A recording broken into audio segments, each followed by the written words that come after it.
कृष्णाय वासुदेवाय हरये परमात्मने प्रणताकलेशनाशाय गोविंदाय नमो नमः। बोलो भगवान भोलेनाथ की जय, माता पार्वती की जय, सर्वदेवी देवताओं की जय।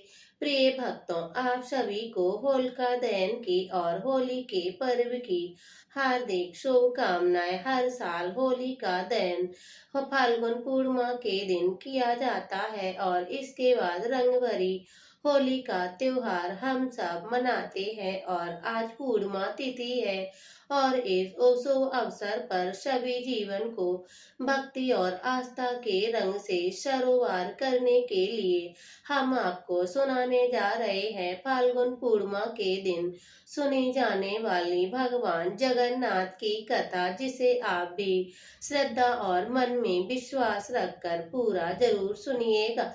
होली का त्योहार आज है और पूर्णिमा तिथि है और इस बार जगन्नाथ जी के मन में भी होली खेलने की भावना हो रही थी। फाल्गुन की पूर्णिमा आ रही है और आज आ गई है।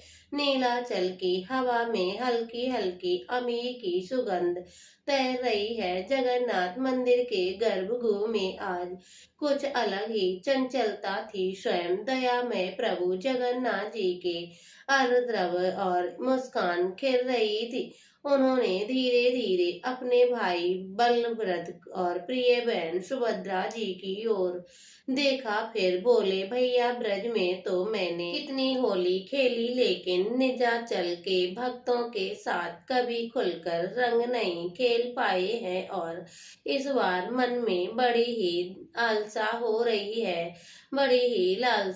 रही है। वेश बदल कर भक्तों के बीच चले गए और ऐसी होली खेले कि किसी को पता भी ना चली। सुनकर बलभद्र जी हंस पड़े और कन्हैया, तुम्हारी तो आंखें ही तुम्हारी पोल खोल देगी, ये गोल गोल नेत्र और मुस्कान छुपेगी कैसे। सुभद्रा जी ने भी गंभीरता से, हाँ भैया, अगर आप रूप बदल कर और पहचान हो गई तो भक्तों की भीड़ उमड़ पड़ेगी, लीला गुप्त रहनी चाहिए। फिर तीनों ने मिलकर उपाय सोचा। जगन्नाथ जी ने निश्चय किया कि वे एक साधारण कीर्तनिया के रूप में धारण जाएंगे। फिर सिर पर पोटली रखकर पोटली पगड़ी पहने हुए, चेहरे पर हल्की चंदन लेप और बड़ी बड़ी आंखों और काजल की बारीक सी रेखा, ताकि उनकी दिव्य दृष्टि साधारण सी लगे।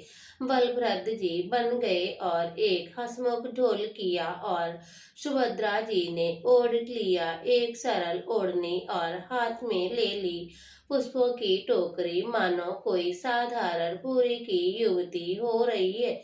और सुभद्रा जी धीरे से कहा, भैया, लेकिन आपका तेज तो सूर्य जैसा है, कहीं भक्त पहचान ना ले। तब जगन्नाथ जी ने अपनी योग माया से हल्का और अवमंडल कर लिया। बलभद्र ने अपने तेज को ढोल कर की ताल से छुपा लिया। फिर तीनों ने मन ही मन प्रण लिया कि अब कोई होलिका पूरी ही कोई दिव्य चमत्कार हम नहीं दिखाएंगे। मंदिर के बाहर कीर्तन चल रहा था। आओ रे रंग बरसाने, नीलाचल में फागल नचाने, आओ रे रंग बरसाने। अचानक वह तीनों अजनबी उस कीर्तन मंडल में शामिल भी हो गए और जगन्नाथ जी मधुर स्वर से नाना प्रकार के गाना शुरू कर दिया। उसी आवाज में ऐसा था कि सब झूम उठे और बलभद्र ने ढोलक पर ऐसी ताल दी कि बच्चे तो बच्चे, बुजुर्ग भी उछल उछल कर नाचने लगे। और सुभद्रा जी भला कहाँ पीछे रहने वाली थी, वो भी तो मुस्कुराते हुए अपनी फूलों की टोकरी में लाया हुआ और गुलाल छोप छोप कर सभी पर उड़ेल रही थी। बीच बीच में पुष्प बरसा रही थी और कभी कभी अबीर गुलाल उड़ा देती। उन्हें देखकर एक वृद्ध पंडित जी बोले, अरे भाई, तुम्हारी आंखें तो बड़ी अद्भुत है, कहीं तुम जगन्नाथ जी तुम्हें तुरंत हंसकर बोले, पंडित जी, होली में तो सबकी आंखें बड़ी हो जाती है, रंग जो पड़ गया है। उसकी बात सुनकर सभी लोग हंस पड़े और तीनों ने राहत की सांस ली। पोल पट्टी खुलने से बच गई। आज तो उधर इधर एक बालक ने बलभद्र जी को पकड़ लिया और बोला, भैया तुम तो इतने छोटे से हो और ढोल ऐसे बजाते हो मानो शेषनाग हो। बलभद्र जी मुस्कुराए और बोले, अरे बेटा, आज तो बड़ा फाल्गुन की ताकत है। इसमें से एक गरीब कन्या जो किनारे पर खड़ी थी, उदास थी, उसके पास रंग नहीं था, तो उसे देखकर सुभद्रा जी का हृदय द्रवित हो गया। उन्होंने वे जाकर अमीर दे दिया और ऐसा चमत्कार नहीं करना है जो हम होली खेलने से वंचित रह जाएं। हमारी सारी फूल पट्टी खुल जाएगी। तब जगन्नाथ जी ने धीरे से ढोल की ताल बदलाई और ताल इतनी तेज हुई कि ऊपर रखी गुलाल की पोटली अपने आप हिल गई और खुल गई और हल्की हवा से रंग बालिका पर भी गुलाल जा गिर पड़ा। किसी को कुछ भी समझ नहीं आया कि नन्ही कन्या कहाँ रहती थी, कहाँ से आई है। मुझे तो लगता है मानो खुद जगन्नाथ जी मुझे रंग दिला रहे हों। और तीनों में सुनकर चुपचाप एक दूसरे की ओर चुप चुप देखकर मुस्कुरा दिए। और बाद में जगन्नाथ जी ने गाना छेड़ा, रंग में रंग दो री सखी, रंग में रंग दो री सखी, मन का मैल भी धो ली सखी। होली है प्रेम की प्यारी, देश जलाओ होली में सारी। बलभद्र जी बीच बीच में शरारत करने लगते और किसी के सिर पर हल्का रंग, किसी की पीठ पर चुटकी भर और बीच में किसी किसी के चेहरे पर तो इतना गुलाल लगा देते कि चेहरा पहचानने में भी नहीं आता था। फिर सुभद्रा जी सबकी ओढ़नी लाड़ो मत, हंसो मत, आज तो सब अपने हैं। और संध्या होने लगी। तीनों धीरे धीरे भीड़ से हटकर मंदिर की ओर वापस लौटे। जैसे ही उन्होंने गर्भगृह में प्रवेश किया, उनके साधारण वस्त्र स्वयं ही दिव्य रूप में बदल गए। अगली सुबह जब पट खुले तो भक्तों ने देखा, आज तो प्रभु के चरणों में वही रंग लगा हुआ है जो कल उस अजनबी कीर्तन मंडल में वस्त्रों पर था।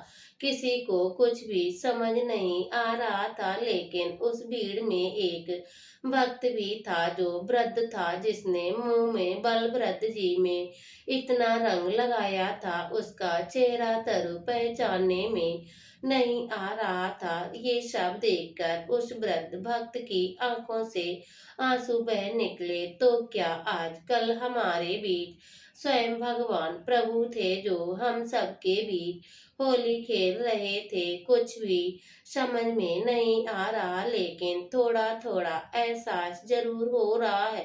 फिर ये तीनों एक दूसरे की ओर देखकर हंस पड़े। बलभद्र जी बोले, हे कन्हैया, आज तो पोल खुलते खुलते बच गई।